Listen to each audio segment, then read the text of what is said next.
What's up? Kamusta mga kabote? Maulang araw ngayon. Maraming school ang nag-cancel. Actually, it's July 17, 2019 today. It's about 12 or 1 p.m. in the afternoon. And I'm out for a sales call. Meron tayong kakabitan ng solar sa Pampanga. Buti naman guys, kahit na maulan, pinagbibigyan pa rin tayo ni Papa Jesus ng mga projects. Kung totoo kasi dapat nasa Benguet ako ngayon, kaso kinancel ng aking client yung schedule because the weather is so unpredictable. Lalong lalo na sa Benguet, malakas ang ulan doon, madaling magkaroon ng landslide, kaya kinancel muna ng client ko. Pero next week daw tuloy naman. Anyway, panibagong sales ng solar, sana ma-close natin tong deal na to. I think this will be installed in Pampanga.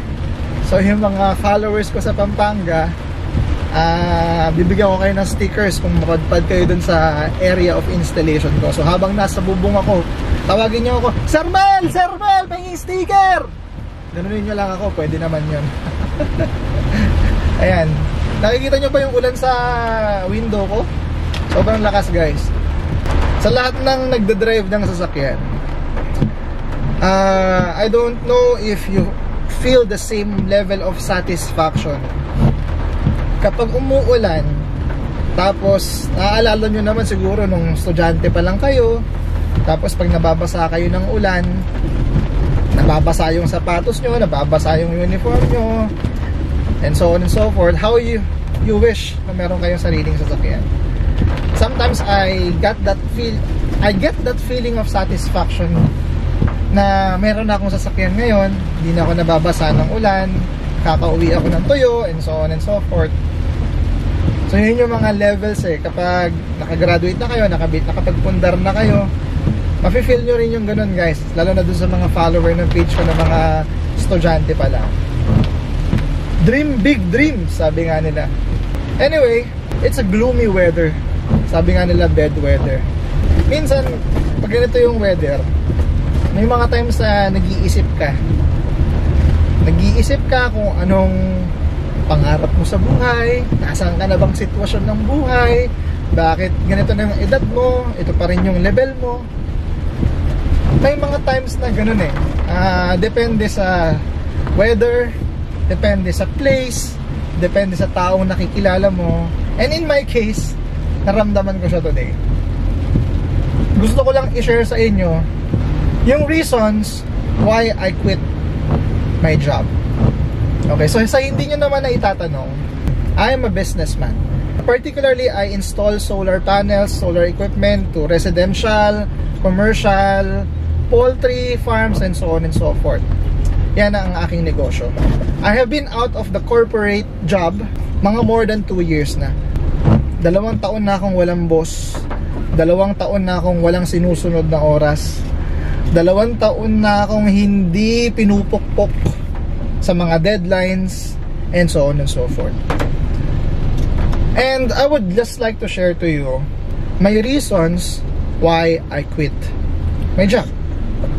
But before that, I want to share paano ko nag-come up sa solar business. More than 2 years ago, my father asked me to install solar panels in their house. Yung tatay ko kasi, nakahiwalay na ako noon nung time na yun Bukod na yung bahay ko, kasama ko na yung asawa ko, nag-ask lang yung tatay ko, nak, magkabit naman tayo ng solar panel sa bahay. Pumili kami ng gamit, in-install namin, maraming mga bagay na nagkamali kami, paulit-ulit ng bili, nasira agad, and so on and so forth. So since engineer naman si Sir Mel, what I did was I perfected the setup in my father's house, and I asked myself, bakit hindi ko i-share sa ibang tao yung kung paano mag-install ng solar. What I did, second, was I installed solar panels in my own home. The reason was I want to understand how different types of solar setup works.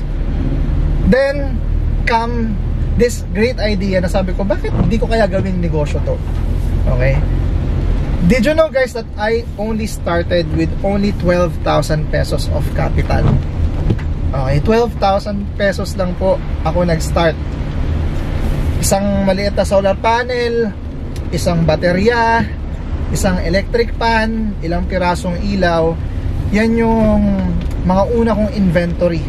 Diyan nag-start yung aking negosyo. So nag-start ako mag-market sa mga barkada, sa Facebook. So nakatisod ako ng 1, 2, 3 project na kumikita na ako ng at least siguro mga 10,000 to 15,000 per contract, per project. Sabi ko sa sarili ko, pwede palang kitain yung ganong amount in just short amount of time. So that's the reason why I had this great idea in my mind. Sabi ko, kung nagagawa ko yon, pwede ko siyang gawin every day. Pwede ko siyang gawin twice a day, weekly, twice a week, and so on and so forth. So isa yun sa malaking influence kung bakit ako nag-quit sa job ko. Okay, nagkaroon ng swerte pagdating dun sa solar. Pero syempre guys, may reason pa rin behind. Bakit ka magtatayo ng sarili mong negosyo kung sapat naman yung kinikita mo sa corporate job? So dun na papasok yung sinasabi ko sa inyo, 3 rason why I quit my job. So guys, first reason ko why I quit my job is lack of growth. Ano ba yun pag sinabing lack of growth? For example, ilang taong ka na sa opisina, wala namang promotion na nangyayari, wala kang salary increase, walang mga training na bago, walang mga bagong bagay na nangyayari sa career mo. Yun ang isa sa mga reason kung paano mo masasabi na walang growth sa company. Paano mo naman masasabi? Syempre hindi naman yan buwan lang, no? For example, nasa kumpanya ka na ng 1 taon, 2 taon, 3 taon, 5 taon, 10 taon. Okay? Then you have to look back when you started the job. When you first started and landed on that particular job. Where are you right now? Pareho pa rin ba ng status? Nagbago ba? Nakabili ka na ba ng mga bagong bagay para sa sarili mo? Like your own house and lot, your bahay, kahit gadget. Natulungan mo bang mapaaral yung mga kapatid mo? Okay? If you think that you are still the same person, you are still the same employee when you first started that job, maybe you have to sit back. Tingnan mo muna kung ano yung mag-recollect ka ng thoughts mo. Teka, ano bang nangyayari sa akin dito sa office?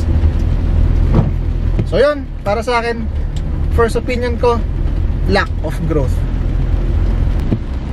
Number 2, okay, isa ito sa pinaka gusto kong rason kung bakit umalis ako doon sa company. Bad managers, no? Bad bosses. We are not talking in particular sa personality ng boss mo or ng manager mo. But what I'm talking about is your boss, is your manager cultivating you to become a better person? Is he responsible for your actions? Is he a leader? No? Nararamdaman mo ba na meron siyang concern sa'yo as a person, na hindi lang basta empleyado ka? Kasi alam nyo, tayong mga employees, meron tayong feelings, lalo na pag sa company. Yung feelings na yon, yung nafe-feel natin na tayo ay appreciated, nafe-feel tayo na tayo ay valued, at nafe-feel natin na tayo ay merong say, no, sa company. Kasi mga kabote, ang magaling na boss, imo-motivate ka niyan, i-inspire ka niya sa kanyang stages of life. For example, how he started the company, how he started from rock bottom to the top of the mountain, how his career progressed through the years. Pero guys, pag walang ganun, no, pag puro pagalit lang, puro bad mouthing lang, at wala kayong naririnig naman lang na thank you sa boss nyo sa loob ng ilang taon yung pagsisilbi sa kumpanya, then maybe you really have a bad boss. Okay? Number 3, last on my list. This is also very important to me personally, because as I've said, these are just my opinion, guys, no? It may apply to your friend, your colleagues. So kung sa tingin mo kailangan nila tong vlog ko na to, share mo to sa kanila. Last on my list, number 3, work and personal life balance. What do you mean by work and life balance? Lalo na sa mga fresh graduates dyan, sa mga newly hired. Pag sinabing work-life balance, if you are working this amount of hours in a day, or number of hours in a week or in a month, you have to take and consider your personal life balance. Dapat nakakapag-lunch out kayo ng mga kapamilya mo, nakakatulog ka ng maayos, nakakapagpahinga ka ng maayos, nakakapag-exercise ka, nakakapag-mingle ka with your friends, your boyfriend, your girlfriend. Do take note that working is the cause of stress. Sometimes you think na kailangan mong kumayod para sa pamilya mo, kailangan mong kumayod para sa pag-aaral ng kapatid mo, kailangan mong kumayod para makabili ka ng gadget. Whatever your reason may be, you have to check sa personal health mo rin. Kasi ang kailangan mong alagaan para makapagtrabaho ka, sarili mo din. Hindi ka yayaman kung di mo aalagaan yung sarili mo. Hindi ka makakapagtrabaho ng mas matagal kung hindi ka naman nakakatulog ng maayos. Always keep your personal life, your personal health in check. Kasi kung hindi mo mahal yung sarili mo, okay, kung papasok ka ng office na masama ang pakiramdam mo dahil puyat ka, may sakit ka, nanlalata ka dahil sa puyat, pagod, gutom, di paano mo gagawin yung trabaho mo? Personal life, always keep that in check. Magbibigay lang ako sa inyo ng example. Alas 5 na ng hapon, di ba? Common na out ng office dito sa Philippines. Tapos, nakaset na yung dinner mo with your mom and dad and your friends and your wife because maybe it's your birthday or maybe there's a special occasion. 5 p.m., nagpa-meeting yung boss mo. 5 p.m., sabi niya, mabilis lang daw yung meeting. Inabot kayo ng alas 7. Okay? Some of your friends, syempre nag-aantay, umuwi na, di ka na naantay. Sometimes yung mga ganong circumstances, may iintindihan mo yon kung minsan lang nangyayari. Pero you would feel that in your work. You would feel that na lalo na kapag meron kang baby, meron kang bagong panganak na hindi mo na bantayan ano yung first word, paano siya nag-first scroll, ano yung first food na kinain niya kasi wala ka sa bahay. Either nasa office ka, meron kang sales call, meron kang emergency meeting, and so on and so forth. So, mahalaga yung number 3, and those 3 that I have said, you have to keep those 3 in check. Again, career growth, pangalawa, bad boss, and pangatlo, work and personal life balance. Those, in my opinion, are the reasons why I quit my job. That's why I decided to become a full-time entrepreneur. So, sana magustuhan nyo tong video na to. Meron muna akong sales call, malapit na ako dun sa area. Balita ko lang kung na-close yung deal, then let's wrap this one up. Okay, see you later. So yun mga sir, tapos na yung meeting natin. Regarding the progress of our meeting, sa tingin ko mga 90% sure na yung client. Most of the talk were about baril, mga guns. Kasi nabanggit ni sir na mahilig siya mag-kolekta ng barel and so on and so forth. Kaya yun yung mga pinag-usapan namin instead of solar. Sometimes guys, lalo na kayong mga nasa sales, huwag nyo masyadong i-focus yung usapan regarding sa product nyo. Find a common ground na mapag-uusapan nyo ng client na hobby niya, hobby mo, para meron kayong pinag-uusapan na pareho at hindi nagko-concentrate dun sa iisang topic lang. In terms of the progress naman, kung gano'n na ako kalapit makabili ng BMW ko, malayo pa, siguro mga 20 to 25% pa lang, pero we're getting there.